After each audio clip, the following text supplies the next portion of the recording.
नमस्कार, मैं मुर्शिद करीम और आप देख रहे हैं वंदे मातरम। अभी कुछ देर पहले देश के प्रधानमंत्री नरेंद्र मोदी ने सीबीएसई बोर्ड की 12वीं क्लास की परीक्षा को लेकर एक बड़ी बैठक बुलाया। उस बैठक में ये निर्णय लेना था कि एग्ज़ाम होगी या नहीं। हालांकि इससे पहले सारे राज्यों से मांगा था रिपोर्ट कि भाई एग्ज़ाम कराया जाए या नहीं कराया जाए। कोरोना संक्रमण को देखते हुए कोविड-19 की दूसरी लहर काफ़ी तांडव मचाया हुआ है, उसको देखते हुए आज प्रधानमंत्री ने ये डिसीजन लिया है। प्रधानमंत्री ने ये कह दिया है कि 12वीं क्लास की परीक्षा रद्द हो गई, 12वीं क्लास की परीक्षा नहीं होगी। ये सुनते ही कुछ बच्चे खुशी के माहौल में हैं और कुछ बच्चे नाखुश हैं। कुछ बच्चे चाहते थे कि एग्ज़ाम हो और कुछ बच्चा चाहते थे कि एग्ज़ाम ना हो, क्योंकि जान है तो जहान है। लेकिन सवाल है 12वीं क्लास की एग्ज़ाम की। आफ्टर 12th क्लास के बाद कोई इंजीनियरिंग में जाते हैं, कोई मेडिकल में जाते हैं, कोई कॉमर्स लेते हैं, कोई आर्ट्स लेके पढ़ते हैं। अब जानना ये है कि इसका रिज़ल्ट कैसे होगा। हालांकि देश के प्रधानमंत्री ने ये क्लियर कर दिया है कि तय सीमा पर ही इसकी रिज़ल्ट आएगी, यानी 12वीं क्लास की रिज़ल्ट आएगी। अब देखना है कि रिज़ल्ट किस कदर देंगे। अभी जस्ट इस डिसीजन के बाद दिल्ली के मुख्यमंत्री और दिल्ली के उप मुख्यमंत्री दोनों ने इस फैसले का स्वागत किया। इसमें दिखा केंद्र और राज्य की रजामंदी। केजरीवाल ने कहा कि जनहित के लिए, इन बच्चों के लिए ये अच्छी डिसीजन है। और मनीष सिसोदिया जो दिल्ली के शिक्षा मंत्री हैं, उन्होंने कहा कि मैं पहले से कह रखा था 150 करोड़ बच्चा, और इतनी बुरी माहौल में कोरोना के दूसरी लहर इस कदर है, उसकी कोई सीमा नहीं। ऐसे हालात में एग्ज़ाम कैसे देंगे।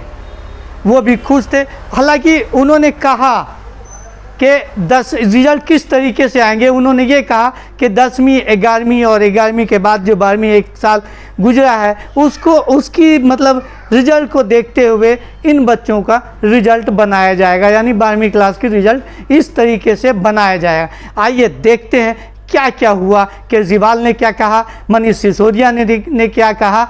और कि होंगे नहीं होंगे, कोई कह रहा था कि हमारा होंगे या मतलब 30 मिनट्स के होंगे, कोई कह रहा था कि पूरा प्रॉपर होगा, कोई कह रहा था कि कैंसिल होंगे। तो इस वजह से हमारा मेंटली प्रेशर भी काफ़ी बढ़ चुका था और हम पढ़ नहीं पा रहे थे। तो अभी कैंसिल हो गए हैं, तो एक अच्छी गुड न्यूज़ मिली है। तो खुश हैं आप इससे?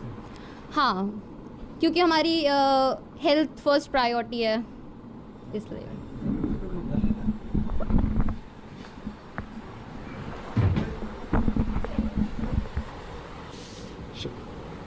दोबारा से कर देना। ये पैंडेमिक की वजह से बच्चों को बहुत ही डेंजर हो चुका है, क्योंकि ये अगर बच्चे एग्ज़ाम देंगे तो बहुत ही ज़्यादा वो रहेगा कि ऐसे मतलब कोरोना तो बढ़ रहा है, इसकी वजह से वो रहेगा। तो ये एग्ज़ाम जो कैंसिल हो गए तो ये सही हुआ है अभी मेरे हिसाब से। तो आपके अनुसार ठीक है? हाँ, ये बिल्कुल ठीक है। दिल्ली के कोरोना वायरस महामारी की दूसरी लहर में आने का कोहराम मचा हुआ है और तीसरी लहर से बचने के लिए दिल्ली कैंट सलम बस्ती में समाज सेवी महेश जायसवाल दिल्ली कैंट विधानसभा गांव में सलाम बस्ती में मास्क और सैनिटाइजर बांट रहे हैं। महेश जायसवाल और उनकी पत्नी ने बताया कि गांव में अभी भी लोग सतर्क नहीं हैं। इसी को देखते हुए हम लोग इस गांव में मास्क वितरण और साथ साथ सैनिटाइज भी करवा रहे हैं। तो आप देख सकते हैं किस तरीके से ये मास्क बना भी रहे हैं, पैकिंग भी कर रहे हैं और दे भी रहे हैं। अभी तक इन्होंने 1 लाख से अधिक मास्क और सैनिटाइजर बांट चुके हैं। कोरोना काल में गरीब लोगों के पास जहाँ पैसे नहीं थे वहाँ इन्होंने फ्री में मास्क बांटे हैं और इनकी हिम्मत की भी दाद देनी पड़ेगी।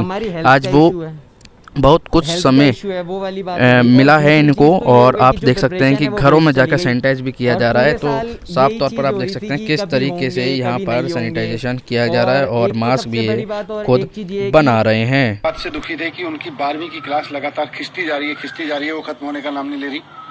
दूसरी तरफ उनके मन में ये भी था कि अब हम आगे की पढ़ाई कैसे करेंगे जब 12वीं खत्म नहीं होगी, और अगर परीक्षा देने के लिए बाध्य किया जाएगा तो उसका नुकसान यह है कि आज जिस तरह से देश में कोरोना बढ़ रहा है उसमें उनकी जान को खतरा था। कोई भी पेरेंट नहीं चाहता था कि उसके बच्चे को उसकी जान पे खेल के परीक्षा दिलवाई जाए।